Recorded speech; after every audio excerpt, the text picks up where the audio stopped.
falo que eu gostaria que todo mundo que eu atendo como eu gostaria que meus filhos fossem atendidos, né? Então, que eu dou da mesma forma que eu gostaria que eles fossem atendidos. E quando, se a gente atende um adolescente, como eu gostaria que os adolescentes fossem atendidos. Que é isso, né? Eu acho que quando a gente se coloca no papel... No papel, empatia, né? a gente passa a entender que é diferente.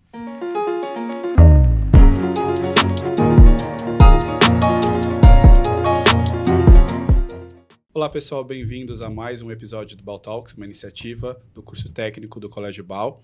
Hoje falaremos sobre um assunto muito importante, né, Vitor? É isso aí. Com duas profissionais aí da área. A gente vai dar um spoiler daqui a pouco. Mas antes, eu aproveito para convidar você para curtir, compartilhar, comentar sobre o episódio, sugerir novas pautas, né, que nós possamos trazer aqui, de acordo com a preferência de vocês, né, Vitor? Sim, nós estamos recebendo aqui duas profissionais, a Ana Carolina e a Natália. Sejam bem-vindas, meninas. Bem-vindas. Primeiro podcast? Primeiro podcast. Primeira vez, hein? Olha só, que legal. Elas são terapeutas ocupacionais? Isso. Qual é a área de atuação de vocês? Em que área que vocês atuam Pra quem não necessariamente? Para conhece. quem está conhecendo agora, né? O que faz um terapeuta ocupacional? Vai lá, Né? Nath.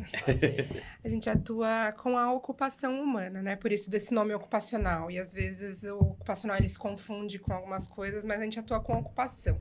A ocupação, em geral, são os papéis que a gente desempenha ao longo da vida, né? Então, eu posso ser esposa, eu posso ser estudante, eu posso trabalhar, eu posso, né, ter diversos papéis ocupacionais durante a minha vida.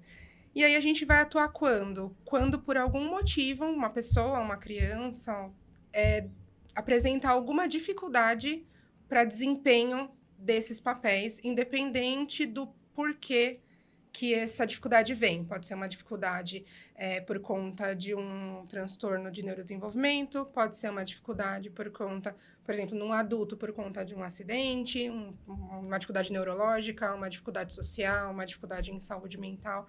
Nós temos um campo amplo de atuação, né? E vocês têm um espaço chamado Pertencer. Isso.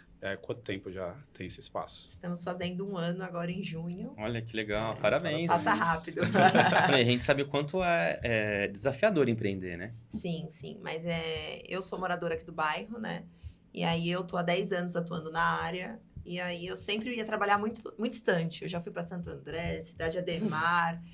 E aí eu percebi que era uma região muito carente de um serviço integrado e especializado para o atendimento focado em criança, né? Que é a nossa especialidade lá, criança e público infanto-juvenil, vamos pôr assim.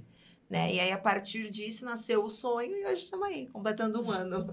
E hoje, como que as crianças chegam até vocês? São os pais que fazem, né, essa ponte, a escola que acaba Indicando, né, sugerindo, né, um terapeuta ocupacional? Como que eles chegam até vocês? O espaço, ele não tem, né? Não é só de terapeutas ocupacionais. A gente tem psicólogos, fonoaudiólogos, musicoterapia, psicopedagogia. E aí surge de acordo com a necessidade... vamos pensar assim, quando o pai percebe ou um médico indica por conta de alguma alteração do que é esperado no desenvolvimento dessa criança ou desse adolescente, né? E aí, de acordo com o que o médico indica, ou com que até às vezes o pai, né? Tem muito pai que manda mensagem pra gente e fala: olha, eu tô percebendo que meu filho tá com um pouquinho de dificuldade de atenção, tá se sentindo muito triste, ansioso, será que a gente não pode fazer uma avaliação? E aí é dessa forma que chega pra gente, ou pelo encaminhamento médico, ou às vezes pelo encaminhamento escolar, né? Às vezes a escola sugere uma fono, sugere a psicóloga, sugere a TO, enfim, dentro do que a criança precisa naquele momento. A criança, quando ela chega até vocês, ela chega com quais tipos como que eu posso chamar de anomalias? Como que eu posso sugerir? Acho que é dificuldades. Dificuldades. Né? Desculpa o termo, que eu não sei. Dificuldades. E como que eu trabalho, em que área que vocês trabalham para melhorar esse desenvolvimento da criança? O maior público que a gente tem hoje são crianças com... Hoje o maior público é crianças com autismo. Crianças com Autismo. Isso. Hoje é o maior público. Hoje é o maior público, são as crianças com autismo. E aí é dentro do campo do desenvolvimento mesmo, né? Tanto social... Vocês fazem uma avaliação para saber o grau? Essa informação já vem do pai, o grau de autismo que a criança tem? a gente faz uma avaliação para identificar naquele momento em qual nível de suporte a O criança suporte está. precisa. Então, se ela tem um nível 1 de suporte, um nível 2 Tá. ou um nível 3. Tá. Né? E esse nível de suporte ele pode flutuar de acordo com o momento da criança, com o que ela recebe de estímulo, como está sendo feita essas intervenções. E a ideia maior é que quanto mais eficaz a intervenção for, mais autonomia, mais independência essa criança vai ter. E qual a idade, assim, mínima que a criança pode começar a trabalhar esses estímulos? Tem uma idade mínima ou não? Não, na verdade, o quanto antes, quanto melhor. antes, né? Estímulo Quanto precoce, antes, a melhor. intervenção precoce quanto antes. A mais intervenção importante. precoce é a chave do Por isso que é importante do desenvolvimento, os assim, em geral. pais acompanhar, né, os filhos de perto, acompanhar a evolução, até mesmo se tem alguma dificuldade, alguma coisa, para justamente começar o quanto antes, como vocês estão falando, né? Sim. E como que o trabalho de vocês ele influencia na inclusão dessas crianças nas escolas, né? Qual que é a participação, assim, se uma escola estiver vendo, né, o trabalho de vocês, ou um pai que está procurando uma terapia como a de vocês? Bom, a gente acredita em um trabalho que ele é pautado numa tríade, né? Que era como a gente estava conversando há pouco tempo. Porque só a reabilitação, né? Só a estimulação, sozinha, ela tem uma potência, mas ela tem pouca potência se a gente for comparar com a criança e a família que está no centro e uma parceria junto com a escola, né? Então, enquanto a gente tem estímulos acontecendo dentro da clínica, né? Dentro do ambiente do setting terapêutico, a gente consegue potencializar esses estímulos dentro de um ambiente escolar, de um ambiente que é de participação social, né, da criança, né, um ambiente que ela tem um pouco mais de domínio, um pouco mais de tempo de convívio, né, porque às vezes ela passa com a gente ali 2 horinhas do dia e na escola ela tá muito mais tempo, são estímulos muito diferentes, né, então a gente consegue replicar isso que a gente tem em setting terapêutico num lugar de domínio da criança com muito mais estímulos, né, então essas 3, né, pontes com a família atuando junto, quando elas são linkadas de alguma maneira,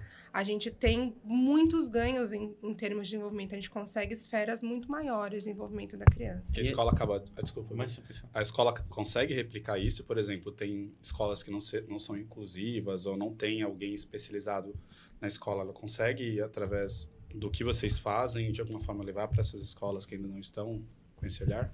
Hoje nós temos 2 realidades, né? As crianças que têm um acompanhante terapêutico,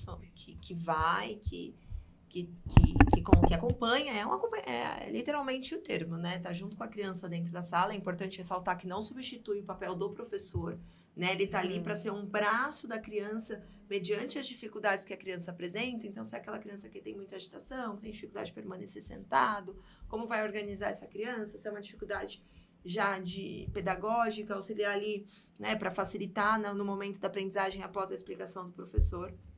E a gente tem as crianças que não têm esse acompanhante terapêutico. Então, essas crianças, hoje, talvez sejam as de mais difícil acesso, né? Mas, através disso, a gente consegue trabalhar a clínica em parceria com a escola, mediante a reuniões, as orientações, como a professora consegue fazer, né? Ressaltamos a importância da adaptação curricular. Então, o material precisa ser adaptado para aquela criança, para que ela consiga atingir o seu máximo potencial de aprendizagem dentro daquele ambiente, né?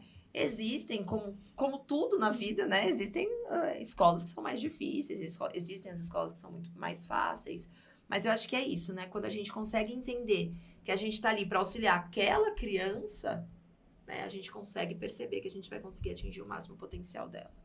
E esse acompanhamento que vocês fazem, ele tem um prazo? Por exemplo, a criança chega lá, ela vai ser acompanhada por 3, 4 sessões, é um acompanhamento contínuo que ela precisa ser feito ao longo do crescimento da criança. Como que funciona? Isso precisa ser feito ao longo do crescimento da criança, porque as necessidades da criança, né, e o que ela tem que desempenhar mudam de acordo com a sua faixa etária.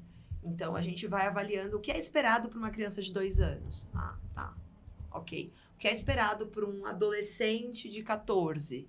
Beleza. Como que ele tá, o que ele precisa fazer, como a gente pode dar esse suporte para que ele execute o que é esperado para a idade dele. Então, A gente tem aqui uma pergunta até que a produção fez. Crianças neurodivergentes. O que seria uma criança neurodivergente? é uma É uma criança que foge do desenvolvimento típico, né? Hoje a gente não usa o termo mais desenvolvimento normal, né? Desenvolvimento padrão. Tá. Nós usamos desenvolvimento típico, né? Então, quando a gente fala de uma criança neurodivergente, é uma criança que foge Que diverge. que diverge do Diverge. É do muito legal a desenvolvimento gente típico. explicar essas terminologias novas, né? Porque às vezes os pais em casa, até mesmo os adolescentes, não sabem como falar, ou não tem essa ciência. Então, como que o trabalho de vocês pode ajudar na inclusão dessas crianças e como que isso afeta o desenvolvimento delas? Eu acho que o nosso trabalho é justamente para que a criança atinja, que tenha a sua maior autonomia e independência, né? Então, a autonomia, que ela escolha o que ela quer fazer, como ela quer conduzir a sua vida, e a independência que ela execute sozinha, né? Então, acho que esse é o nosso maior desafio. E eu acredito que para vocês, assim, agora falando com vocês como pessoa mesmo, deve ser uma sensação muito satisfatória quando você vê o prazer, né, e o benefício que você faz para a sociedade, porque você tá vendo a evolução de uma criança, ela tá conseguindo interagir, ela tá conseguindo evoluir, ela tá conseguindo, eu acredito que seja uma sensação de bem-estar absurda, né? É uma sensação de caminho certo, né? A gente tá, conseguindo atingir, estamos no caminho certo e isso é muito gratificante, né? Você saber que você tá no caminho certo, saber que aquela criança tá conseguindo aproveitar os estímulos que estão sendo ofertados, isso realmente é... E como que isso se estende para os pais, por exemplo? Vocês vão tratar a criança, mas tem alguma coisa que vocês fazem também para o pai dar continuidade em casa? Como que funciona? Pra quem ainda não conhece. As orientações parentais, né? Que nada mais é do que mostrar como a gente faz na clínica e como a gente gostaria que fosse reproduzido em casa. Por que eu falo que gostaria? Né? Porque a gente, sabe aquela fala, nossa, mas é só a mãe chegar, que o pai chegar, que o comportamento muda. Porque muda mesmo, né?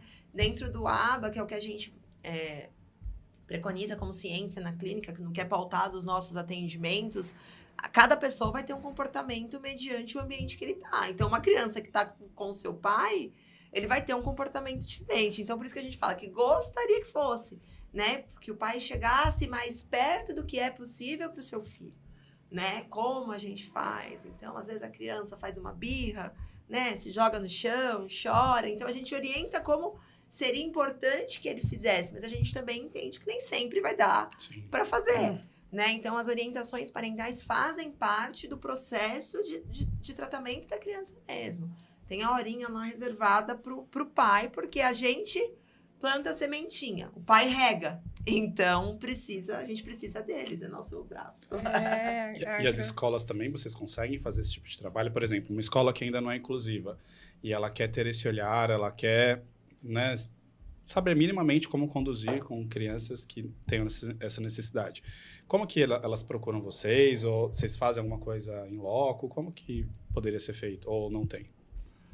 A gente consegue orientar mediante as dificuldades trazidas, né? Então, já teve colégio que procurou a gente, olha, a gente está com dificuldade para orientar o professor como lidar naquele contexto, daquele momento. Então, a gente orienta mediante o que a escola, né, traz dificuldade. Tá. Porque a gente entende que cada ambiente é único, né? Então, não tem como a gente fazer um catadão, né? É personalizado. É personalizado de acordo com as dificuldades apresentadas por aquele grupo. Porque cada sala vai ter uma dificuldade, cada professor vai ter uma experiência e vivência do longo da vida que ele traz para dentro de sala de aula e que, né, que precisa, de uma certa forma, talvez ser moldado para aquele momento, para aquela criança. Dá para padronizar, né? Ou dar uma orientação só para todo mundo. Tem que entender como é que funciona o ambiente, né? E hoje vocês têm um espaço que ele surgiu há um ano, né? Como você mesmo falou. E como que é esse atendimento dentro do espaço? Vocês...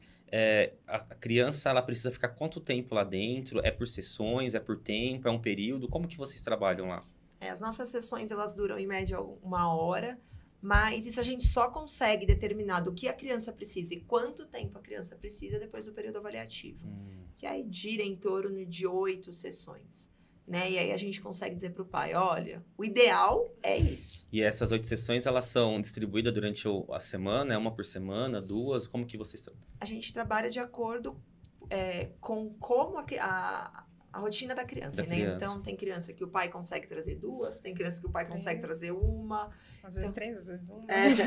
E aí, a gente tenta enquadrar dentro do que a gente consegue. Tem crianças que vão todos os dias, Tem criança que vai uma vez só. Então, depende da disponibilidade. E é sempre um trabalho individual que vocês fazem, é uma criança por vez. Ou é legal esse trabalho de ter a integração entre mais de uma criança? Como que vocês veem isso? Os atendimentos são individualizados, então é sempre uma criança para um Perfeito. profissional. A gente entende que quanto participação social é necessário, às vezes, as trocas com outras crianças, né? Mas o atendimento em si é individualizado, a não ser que dentro dos objetivos da criança tenha. Né? Então, e aí a gente tenta, de alguma forma, casar para que esse atendimento possa ser feito com uma outra criança no momento pontual, ou que a gente oriente a escola como proceder no ambiente escolar, que é um momento de muita participação social da criança, né? Então, a gente vai ajustando de acordo com o que a gente percebe ali.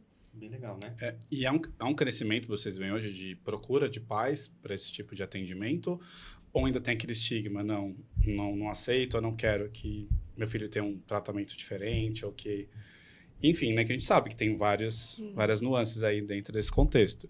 Mas vocês veem esse crescimento de conscientização dos pais quererem procurar ajuda? Sim. Eu acho que o que a gente via há 5 anos atrás é completamente diferente do que a gente vê hoje. Eu acho que a internet conscientiza mais, né? Oferece mais um material para que o pai perceba, opa, será que é isso mesmo? Será que eu não preciso de ajuda? Será que tá tudo certinho, né? Na caminhada? Eu acho que hoje tem uma crescente, sim, a gente percebe. Tem. Ao invés do estigma, a crescente busca mesmo. Mas isso de uns 5 anos mesmo para... E começou a se falar mais também, né? Sim, E a questão das escolas falarem mais sobre inclusão, né? Aqui mesmo no colégio, a gente fala muito sobre inclusão. Tem temáticas, tem esse assunto Uma muito... coordenação específica. Uma coordenação específica, muito pautada. Então, faz parte do nosso dia a dia.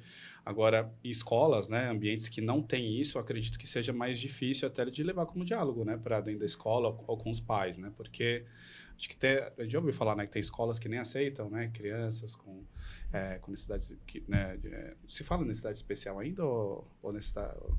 Que toda hora muda os termos, né? Eu já fico até confuso Crianças de falar. neurodivergentes. Boa. Então, como que essa escola ela pode dar o primeiro passo? Eu estou insistindo nisso porque assim, o colégio demorou um tempo para poder se consolidar como está hoje. Então, a gente vê que é uma participação de todos, professores, coordenação, E como os esse alunos. trabalho do colégio é importante para nós, professores, que estamos na sala de aula, e muitas vezes a gente não sabe como agir com um aluno ou com uma criança. Eu acho que é capacitando quem está dentro de sala de aula. Capacitando o professor, capacitando diretoria. Eu tive uma procura de uma escola que a diretora falou para mim, ela fez, Carol, eu percebi que eu estava exigindo do professor, mas eu não sabia. Ela fez, então como eu vou exigir se eu não sei? Algo que eu não sei. Todo mundo precisa estar falando a mesma língua. Todo mundo precisa entender que aquele público hoje vai estar dentro da sala de aula. E aí, quando a gente tem professores, diretoria capacitada, a gente passa a falar com os colegas de sala dessas crianças, desses adolescentes, de forma diferente. Porque aí a criança, o adolescente vai saber, né, que ali precisa ter um tratamento de uma forma mais específica, mais diferente. Saber o porquê que aquela criança, às vezes, não fica sentado como ele fica. Né? Porque tem criança que precisa mesmo levantar desse momento, dar uma voltinha na sala de aula, sentar, então ele vai começar a entender, porque a criança tem muito isso, né? Mas por que ele pode e eu não posso? Ele vai levantar e eu não vou levantar, né? Porque ele vai brincar e eu não vou brincar. Sim, e aí a gente fala de empoderamento da informação mesmo. E aí eu acho que é esse o caminho, capacitar quem gera informação. E até para não gerar bullying entre as crianças, né? Porque se as outras crianças são conscientes, né, do porquê que aquela criança age daquela forma, se ela está num momento legal ou se num momento de estresse que a gente já vivenciou, como o professor também lidar, né? E então, a gente precisa saber essas nuances, né? Quais são as possibilidades que a criança pode apresentar em aula, né? Num desafio, né? E quando ela for contrariada, ou se der algo que ela... a gente já teve caso, né, Vitor, de em sala, a criança ela se vê naquela situação, ela gera um estresse que pra gente não é nada, mas pra criança é muito, e a outra criança fazer bullying. Então, assim, gera um efeito, né, caótico na sala, se todo mundo tivesse a consciência. Por isso que eu insisto, porque é super importante essa abordagem. E dentro de sala, também, como você falou no começo, né, de ter materiais especiais. Por exemplo, se o professor não tem orientação, como que ele vai montar um material especial? O que é um material especial? Onde ele busca essa informação? É geral para todos? As crianças, por exemplo, com autismo?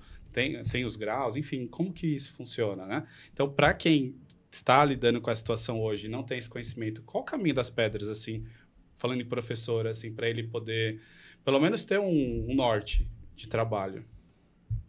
Eu acho que é procurar cursos, né, de comportamento mesmo, de como lidar com quais são, o que é, primeiro, que a gente precisa entender o que é, né, o que é do espectro, que hoje é o que mais se aparece, acho que para vocês dentro de sala de aula, né, mas, e como, a partir daí, agora eu entendi o que é, agora como fazer para ter uma adaptação curricular, para poder entender que a família precisa auxiliar, é importante que a família faça com ele a lição de casa que a gente vai mandar, né? Então, eu acho que o caminho principal é os cursos mesmo, capacitação. Entender o que está fazendo e, a partir daí, por onde seguir. E para as crianças que têm a intervenção, eu acho que a parceria com a clínica que executa a estimulação é essencial. A gente entende que o ambiente clínico é completamente diferente do ambiente de escola, porque é o que eu falei lá atrás, né? São ambientes diferentes, comportamentos diferentes, mas para tentar, de alguma forma, a gente auxiliar. Entender que a clínica é parceira. Se o acompanhante terapêutico está lá dentro, ele é um parceiro de vocês, né? A gente, às vezes, percebe isso, que o professor acha que o acompanhante terapêutico, que o AT está lá para vigiar, sabe? O que ele está fazendo. O professor está fazendo, corrigir o que o professor tá fazendo. Na verdade, não. Na verdade, ele está lá para auxiliar mesmo. Não está lá para substituir o papel do professor, porque isso não cabe, né? E nem pode. Mas está para auxiliar naqueles momentos de maior dificuldade. É mais um papel de acessibilidade, né? De traduzir para aquela criança que está precisando de uma forma mais fácil, né? E hoje eu vejo uma dificuldade, pelo menos que eu observo, de conscientização dos alunos, né? Porque no dia a dia tem muita coisa que acontece, né? E às vezes a gente vê alguém, né, um aluno mais excluído, e é difícil você entender ali o que aconteceu naquele contexto, né, para puxar dos alunos que às vezes levaram aquela situação, ou do próprio aluno que está, né, que tem intervenção, né, que tem autismo, por exemplo. Como que a gente consegue lidar com isso? Se eu não tenho a informação, mas eu sei que aconteceu alguma coisa ali, para que esse aluno consiga trazer para o professor, porque já aconteceu em sala, e eu já confesso que teve situações que o que eu faço agora, né? Então, por mais que a gente tenha um certo preparo, mas tem situações muito específicas que a gente não consegue extrair do aluno, né? Então, porque a gente não tem essa poderia ser liberdade feito com o aluno, porque ele não é alguém da nossa família, um sobrinho, primo, é alguém que é um filho de uma pessoa que eu não sei nem quem é. Então, eu não posso chegar e invadir também essa privacidade, né? Sim. Para o professor eu acho que, às vezes, os alunos, os colegas de sala, eles nem sabem o porquê que aquela criança é daquele jeito. Né? Falta informação mesmo, porque... Né? E aí, quando a gente não tem informação, a gente, às vezes, exclui. E aí, quando a gente exclui, a gente acaba até sendo cruel, né? Porque... E sem entender o porquê que a gente está tendo aquele comportamento, porque aquela criança, aquela pessoa é diferente de nós. Então, eu acho que o maior caminho é informar as crianças. É palestra, é material informativo, para que eles entendam as diferenças e aí passem a aceitá-las. Né? O trabalho de vocês é muito bonito. Acredito que é desafiador, porque é o dia a dia que vai ditar. Também tem a questão de ter a continuidade em casa, tem escola. Vocês dependem de terceiros, né, para o trabalho de vocês ter sucesso, né? E como que vocês conseguem controlar isso? Porque tem um rendimento que vocês têm que entregar ali para a criança. Tem alguma coisa que os pais podem fazer em casa, fora a orientação que vocês dão, uma literatura ou algo que eles possam reforçar esse contexto para acelerar a questão da criança no desenvolvimento dela? Normalmente a gente tenta trazer os pais o mais próximo possível, né? Lá então, não só dentro da clínica então, mesmo. Então, a terapia não corre só na criança, mas também de uma forma indireta nos pais. Isso, porque a gente entende também que a criança, muitas coisas ela não faz sozinha, né? A criança é um ser que precisa de um adulto ali para auxiliar, né? Então, a gente tenta trazer os pais o mais próximo possível. Quando a gente tem um pai parceiro, a gente entende que esse desenvolvimento ele vai acontecendo, né? Então, não só nesse espaço de orientação parental, mas as orientações elas vão acontecendo ao longo das terapias, né? Ao longo das sessões. Olha, hoje foi assim, ele me respondeu desse jeito, né? Ele demonstrou determinados comportamentos. Então, quando ele fez isso, eu agi de determinada forma, e aí melhorou ou piorou, ou como é que a gente vai fazer? Em casa, você pode seguir, né, de determinada maneira. E aí a gente tenta acompanhar esse desempenho, né, do pai e perguntar na próxima sessão, e aí? Né, aqui teve esse comportamento em casa, como foi? Como é que você agiu diante daquilo que a criança apresentou, chorou, fez birra, né? Enfim, como é que foi mediante a minha orientação, né? De acordo com o que eu falei, deu certo, não deu certo, né? Então, a gente tenta trazer esses pais o mais próximo possível para que eles consigam reproduzir, né? Como a Carol falou. Às vezes a gente coloca eles dentro da sessão. Isso. Vamos assistir, vamos ver como a gente está fazendo. Porque pra gente, às vezes, é mais fácil, porque a gente trabalha com isso, né? E às vezes... Para quem não... É automático já. É automático, Sim. né? Parece óbvio. Exatamente. Né? E pro pai nem sempre é. Então, às vezes, eu falo pras meninas, gente, põe o pai dentro da sala, põe ele pra assistir o que tá acontecendo, pra ele ver. Porque, às vezes, a gente vendo, torna aquilo muito mais fácil. Não muito mais fácil, mais palpável, né? Mas vira mais real, assim, né? Senta junto, vamos fazer junto. E agora? Muitas vezes a gente faz, me mostra como é que você faz em casa. Deixa eu ver como é que você tá fazendo. Ah, então tá. Então, a gente, às vezes, pega ali uma coisa que dá para facilitar, não? Então, vamos tentar de outro jeito? Vamos tentar, né? E aí a gente consegue com o pai dentro da sala, porque fica mais palpável, fica mais, né, mais visível, assim, mais visual, né? Nós estamos falando muito de crianças, né? Vocês já falaram que quanto antes começar, melhor. Mas nosso podcast, ele atinge adolescentes, atinge jovens de maneira em geral. Então, de repente, tem um jovem lá com 14, 15 anos, esse jovem também pode ser encaminhado para vocês? Vocês também conseguem trabalhar com ele? Pode, sim. Tem uma idade máxima, assim, que vocês trabalham? Ou vai acompanhamento? A gente trabalha com o público infanto-juvenil, né? Então, até 18, 19 anos, a gente, né, de acordo com o que é esperado ali, a gente vai trabalhando. E, assim, um detalhe do trabalho de vocês, porque diferente de outras profissões, é claro que todas as profissões precisam trabalhar com amor, mas vocês trabalham com vidas e vocês trabalham com as vidas mais preciosas, que são filhos, né? São crianças. Sim. E aí eu queria fazer uma pergunta particular para vocês. O que fez vocês chegarem nessa profissão? Nossa. Peguei elas na curva agora, hein? Nossa. Faz um tempinho que a gente tá nessa profissão. Faz pouquinho tempo. Não, é muito curioso, assim, pelo menos na minha trajetória, foi muito curioso porque eu tinha 14 anos quando eu escolhi. Novinha.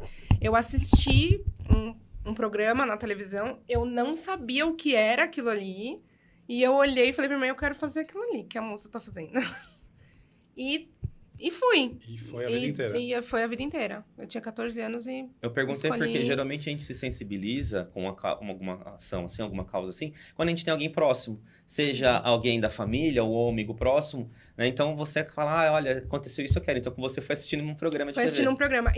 Mas muito nesse sentido, sabe? Eu me sensibilizei com a causa que estava passando ali na televisão. Falei, nossa... Isso me marcou de alguma maneira, né? Se me marcou de alguma maneira, eu falei, nossa, que cuidado, né? Enfim. E aí, foi que acabou dando certo. Dando certo. E Ana Carolina, como que foi? Eu tinha uma prima que é terapeuta ocupacional. Olha lá, acabei adivinhando. Que é terapeuta ocupacional e contando o que ela fazia. Os casos. Eu falei, é isso. E já pensou pelo podcast alguém se inspirar também? Que bom, né? Tomara, né? Tomara. Que a gente tem vários adolescentes que estão nessa fase de escolher qual curso, né? Descoberta. Sim. E assim, de verdade, a gente não ouve muito falar, né, da profissão de vocês, não é disseminada. Por isso que é importante, às vezes, para vocês pode parecer óbvio, mas às vezes quem está em casa nem faz ideia do que a gente está falando, vai começar a ter contato com esse assunto agora, né, com essa temática, e entender as nuances, as necessidades, né, das crianças, esse diálogo com os pais, com as escolas, que a nossa intenção aqui é trazer essa informação de uma forma mais global. Né? Quem não lida, né, tem um filho, por exemplo, autista, que precisa do trabalho de vocês, mas alguém conhece, que pode indicar, que, né, fazer essa rede aumentar, porque beneficia todo mundo, né? E informação, né, conhecimento é ouro. Eu né? estudei numa faculdade que tinha 2 cursos, um deles era terapia ocupacional e um outro curso que as pessoas confundiam muito com a profissão de vocês.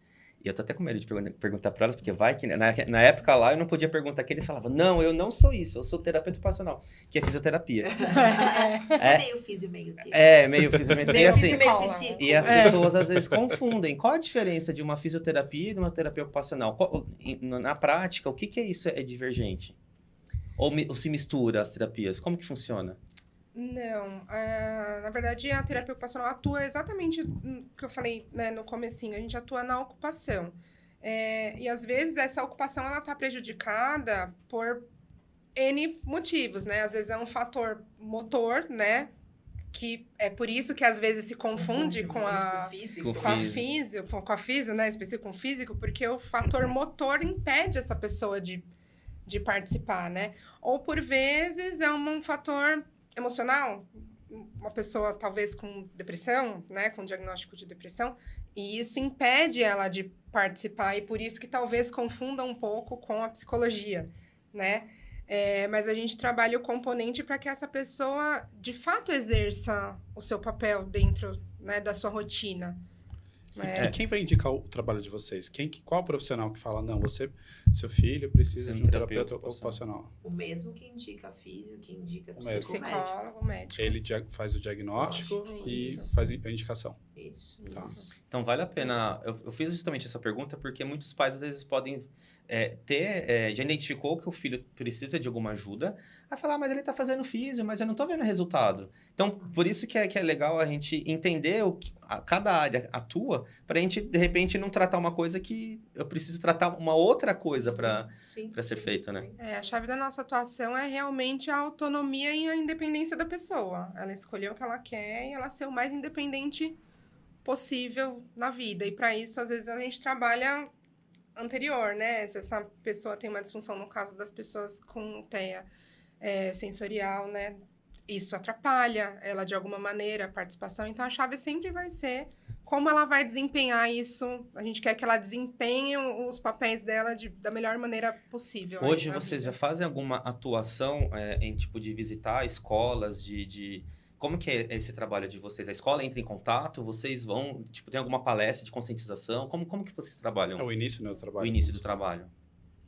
Hoje a gente atua diretamente com as escolas que a gente tem as crianças que estão inseridas, né? Então, a gente faz esse papel de trazer para o professor, para a direção, enfim, como ele vai atuar diretamente com aquela criança e com o ambiente que aquela criança está inserido, né? Então, a gente procura a escola, depois que a gente avalia a criança, a gente procura a escola para uma reunião e para falar, olha, a gente entende que é melhor que seja feito dessa maneira, vai auxiliar vocês a ter uma diminuição dos comportamentos inadequados, vai aumentar o rendimento dessa criança, talvez se adaptar o material dessa forma, vocês vão perceber que vai também diminuir esse comportamento inadequado da criança. E elas são, no geral, receptivas, as que não são inclusivas, ou elas falam, não vai me dar mais trabalho?